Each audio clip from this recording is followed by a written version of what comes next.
Hello everyone, আজ আমি বানাবো একদম দেশি গরুর ঘি দিয়ে রাজস্থানের ফেমাস চুরমা লাড্ডু। আর এই চুরমা লাড্ডু বানানোর জন্য লাগবে আটা, সুজি আর বেসন।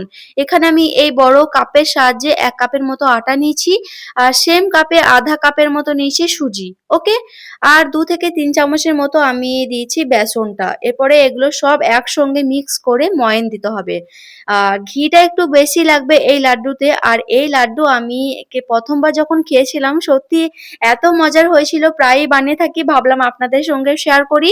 আপনারাও বানাবেন, এত হেলদি একটা লাড্ডু, আর একটা খেলে কিন্তু একদম পেট ভরে যাবে, বাচ্চাদের জন্য তো খুবই হেলদি। ঠিক আছে, আমি আমার পরিমাণ মতো দিয়ে দিচ্ছি হচ্ছে ঘিটা একটু বেশি দিতে হবে ময়ানের জন্য, যতক্ষণ না মুঠো পাকিয়ে আসছে।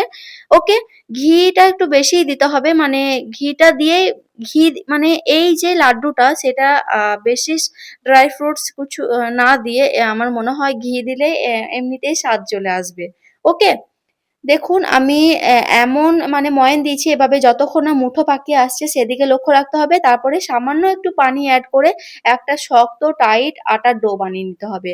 একদম টাইট করতে হবে, কোনো রকম গিলা করা যাবে না, তাহলে বেশ ভালো লাগবে না এই লাড্ডুটা।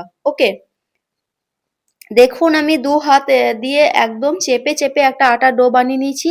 তারপরে এভাবে মুঠো আকারে বানিয়ে নিচ্ছি। চাইলেও যে কাবাব শেপের হয় চ্যাপ্টা সেই শেপও দিয়ে দিতে পারেন। এগুলো কিন্তু ফ্রাই করতে হবে ঘি দিয়ে। আমি ঘি দিয়ে ফ্রাই করেছিলাম, ঘিটা একটু বেশি দিতে হবে আর বেশি লাগবে আমি আগেই বলেছি। চাইলে কিন্তু এগুলো রিফাইন্ড অয়েল দিয়েও আপনারা ফ্রাই করতে পারেন। বাট আমরা রিফাইন্ড অয়েলটা এভয়েড করেই থাকি, সেইজন্য প্রেফার করছি আমি যে ঘিটা দিয়েই বানাবেন বেশি হেলদি করার জন্যে। ওকে, দেখুন যে মুঠাগুলো আমি বানিয়েছিলাম সেগুলো ঘিয়ের মধ্যে দিয়ে দিয়েছি। আমার একটু বড় হয়েছিল সেজন্য আমি এখানেই ভেঙে নিচ্ছি, তাহলে বেশ ক্রিসপি হয়েছিল ভাজার সময়। ওকে, এরপরে কিন্তু এগুলো সব লাস্টে একসঙ্গে ফ্রাই করার পর ঠান্ডা করে মিক্সার জারে গ্রাইন্ড করতে হবে একটু গুঁড়ো পাউডার করার জন্যে। বাট আমি আগেই এভাবে খুন্তি দিয়ে সবগুলো ভেঙে নিয়েছিলাম। ভেঙে একদম মানে চুরমুরা টাইপের করে দিয়েছিলাম। তবুও আমি লাস্টে একবার মিক্সার জারে ঘুরিয়ে নিয়েছিলাম লাড্ডুটা বানানোর জন্য। ওকে, আ সমস্ত কিছু আমার অনেকক্ষণ ফ্রাই করে নিয়েছি। ২০ থেকে ১৫ মিনিট লেগেছে এগুলো ফ্রাই করতে, একদম মিডিয়াম টু লো ফ্লেমে। আমি দেখাচ্ছি কতটা মানে মরমরে হয়ে গেছিল ফ্রাই করতে। তারপরে আমি একটা প্লেটে ঢেলে রেখেছি। ব্যাস, এরপরে আরো একটু ঘি আমি ফ্রাইং প্যানে দিয়ে মুগফলিগুলো এড করছি। এখানে কাজু বাদাম, পেস্তা বাদাম যেকোনো ড্রাই ফ্রুটস এড করতে পারেন। বাট আমি বলব এখানে শুধুমাত্র কাজু আর এই যে কাঠবাদাম আছে না? সেগুলোই এড করবেন, তাহলেই বেশি খেতে ভালো লাগবে। ব্যাস, এখানে কিশমিশ কোনো কিছু দেওয়ার দরকার নেই।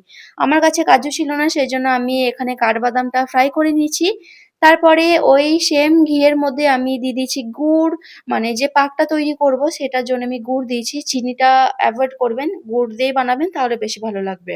ওকে, তারপরে যে আটাগুলো আমি ফ্রাই করেছিলাম মুঠাগুলো, সেগুলো একবার মিক্সার জারে ১ থেকে ২ বার ঘুরিয়ে নিয়েছি, তাহলেই হয়ে গেছে। আর যে ড্রাই ফ্রুটস গুলো ভেজে রেখেছিলাম সেগুলো আমি এর মধ্যে এড করে মিক্সার জারে একবার গ্রাইন্ড করে নিয়েছি। ওকে, আর এই লাড্ডুটা এত হেলদি আমার বলাতেই এসে যাবে না। আপনারা একবার বানাবেন, চেষ্টা করবেন। আ খুবই দারুণ খেতে লাগবে কিন্তু এই লাড্ডুটা। আমার যে বানিয়েছিলাম হচ্ছে গুড়ের পাকটা সেটাও রেডি হয়ে গেছে। এখানে আমি একসঙ্গে মিক্স করে দিয়েছি আটার মধ্যে। এরপরে খুবই গরম ছিল সেজন্য আমি একটা স্পুনের সাহায্যে একটু মাখিয়ে নিলাম ভালো করে। কিছুক্ষণ ঠান্ডা হওয়ার পর হাতের মধ্যে তেল ব্রাশ করে আমি লাড্ডু আকারে বানিয়ে নিচ্ছি। খুবই আলতোভাবে আমি বানিয়ে নিচ্ছি আর খুবই সহজ এই লাড্ডুগুলো বানানো। কোনো রকম মানে চাপ নেই। ওকে। এক করে আমি লাড্ডুগুলো সব বানিয়ে নিয়েছি। অনেকগুলি হয়েছিল, ১২-১৫ টার মতো। আর দারুণ হয়েছিল খেতে। আমি বারবার বলছি খুবই সুন্দর হয়েছিল। আপনারা একবার ট্রাই করবেন। ওকে। এই ছিল আমার আজকের রেসিপি লাড্ডুর। কেমন লাগলো অবশ্যই জানাবেন। অবশ্যই ট্রাই করবেন। দারুণ খেতে লাগবে। আমি একটা আপনাদেরকে ভেঙে দেখাচ্ছি কত সুন্দর হয়েছিল। আর একদম টাইট হয়ে গিয়েছিল। কিছুক্ষণ পর ঠান্ডা হওয়ার পর টাইট হয়েছিল, যেহেতু গুড়ের পাক দিয়েছিলাম। এই দেখুন ভেঙে দেখাচ্ছি, দোকানের কেনা লাড্ডুর মতো হয়েছিল একদম। ওকে, বাই, টেক কেয়ার, আল্লাহ হাফিজ। দেখা হচ্ছে পরের ভিডিওতে।